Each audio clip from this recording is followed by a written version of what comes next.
გამოწვევებით და სირთულეებით იყო ახსავსე გასული წელი. საზოგადოება თვალდათლივ ხედავდა თუ როგორ ებრძოდა გლობალური ბოროტი ძალა საქართველოს. ძალა, რომელსაც არაჯანსაღი ამბიცია აქვს მსოფლიო მმართველობაზე.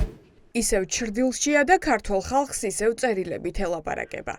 2025 წლის შეჯამებაც ეპისტოლარულ ჟანრში გადაწყვიტა. შანს ხელიდან არც 31 დეკემბრი საღამოს უშვებს და საკუთარ ხალხს ახალი წლის ღამესაც კონსპირაციების თეორიებით კვებავს. თვითონ არსად ჩანს. ჭორვილაში გამაგრებული ოლიგარქი ქართულ საზოგადოებას ეუბნება, რომ უკან დახევას არ აპირებს. ურთულესი გამოწვევების მიუხედავად გარედან წამოსულ ყველა დარტყმას ღირსეულად დახვდით და ერთი ნაბიჯი არ გადაგვიდგამს უკან ჩვენი სამშობლოს, ჩვენი ხალხისა და საქართველოს სუვერენიტეტისთვის ბრძოლაში. რა თქმა უნდა, გაჩერებას და დანებებას არც 2026 წელს ვაპირებთ, რადგან ჩვენ უკან ჩვენი სამშობლოა, ჩვენი ოჯახები, ჩვენი კულტურა და ტრადიციები დგას. ჩვენ უკან დგანან ჩვენი შვილები, ამიტომაც უკან დასახევი გზა უბრალოდ არ არსებობს. ჩვენ არ გვაქვს არჩევანი. ნურავის ექნება ილუზია, რომ პირადად მე ან ჩვენი პოლიტიკური გუნდი დაიღლება ამ უთანასწორო ბრძოლაში.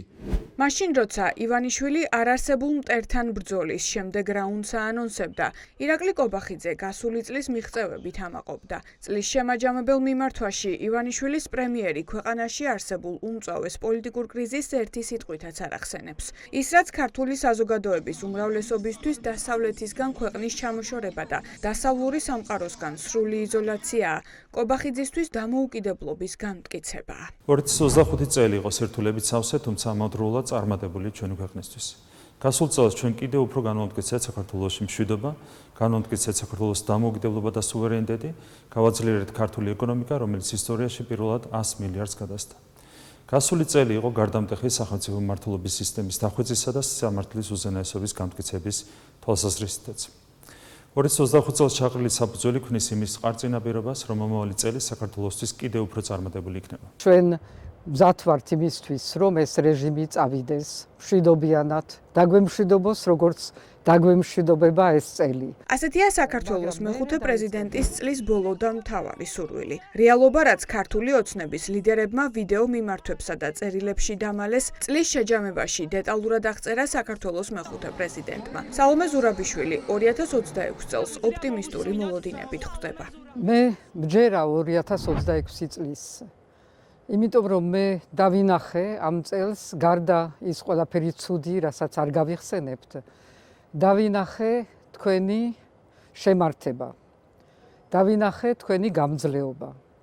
ეს ეხება სინდისის პატიმრებს, რომელიც არ შეიძლება დღეს არ გავიხსენონ და მათ არ მოულოცო პირველ რიგში ახალი წელი და ახალი იმედები. არაბის არ შეიძლება მოწონდეს რომ რეჟიმი იყოს მთლიანად ოკუპირებული, ვიტყოდი, კრიმინალების და კორუმპირებული ადამიანების მიერ. ასე რომ მე დარწმუნებული ვარ, რომ არავის არ მოწონს. ვიღაცა ჩუმად არის, ვიღაცა უფრო ღიად ამბობს, მაგრამ არავის არ მოწონს. მეხუთე პრეზიდენტი ფიქრობს, რომ 2026 წელი საქართველოსთვის რადიკალური ცვლილებების წელი იქნება. მთავარი მიზანი ქართული ოცნების ძალაუფლებიდან ჩამოშორებაა. მერე დაიწყება ყველაზე რთული და ყველაზე დიდი საქმე ქვეყნის აშენება, სადაც პრაქტიკულად ძალიან ბევრი რამე უკვე არის განადგურებული. ინსტიტუტები, კანონი, სასამართლო, ეკონომიკა, რომელიც ვითომ ძდუღდა და გადადუღდა და დღეს უცებ ფასები მაღალი არის და ჯობს ევროპაში წავიდეთ და იქ ვიყიდოთ ვიდრე აქა. ის რომ ამ ქვეყანაში თურმე ბავშვის საჭმელსაც პარავენ, ეს არის ის, რაც აღარ გვინდა. არავის აღარ გვინდა. ამიტომ მე დარწმუნებული ვარ, რომ ქვეყანაში არის ერთსულოვნება. წლის ტრადიციული შემაჯამებელი ვიდეო მიმართვები 31 დეკემბრის ღამეს ქართულმა საზოგადოებამ არაერთი ნახა. ოცნების პრეზიდენტი, პრემიერი, პარლამენტის თავმჯდომარე თუ მინისტრები ქართულ საზოგადოებას ოცნების თვალით დანახული პოლიტიკური რეალობის შესახებ უყვებოდნენ. წერილი მხოლოდ ივანიშვილმა გაავრცელა და ამ წერილშიც ქართველ ხალხს რეპრესიები ფაქტობრივად 2026 წელსაც დაუანონსა.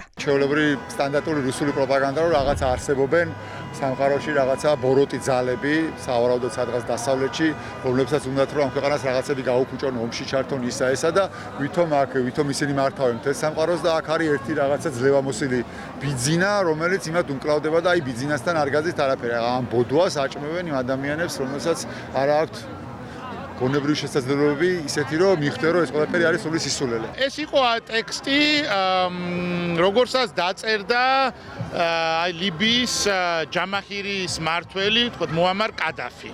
ეს იყო აი ჯამაჰირის მმართველი, ამ კაცს აქვს წარმოდგენა რომ ის არის ამ ქვეყნის სულიერი და ხორციელი ლიდერი და აი ასეთი კაცის დაწერილი ტექსტი იყო. სრულიად მოწყვეტილია ის როგორც ჩანს რეალობას. პოლიტპატიმრებით გადავსებული ციხეები, რეპრესიული კანონები, ბრძოლა გამოხატვის თავისუფლებასთან და საზოგადოებაში გაჩენილი უდიდესი ბზარი. ასეთია ქართული ოცნების შექმნილი რეალობა 2025 წელს. როგორც კულისებში მყოფი კაცი გვიანონსებს ოცნება უკან დახევას არც 2026-ში აპირებს.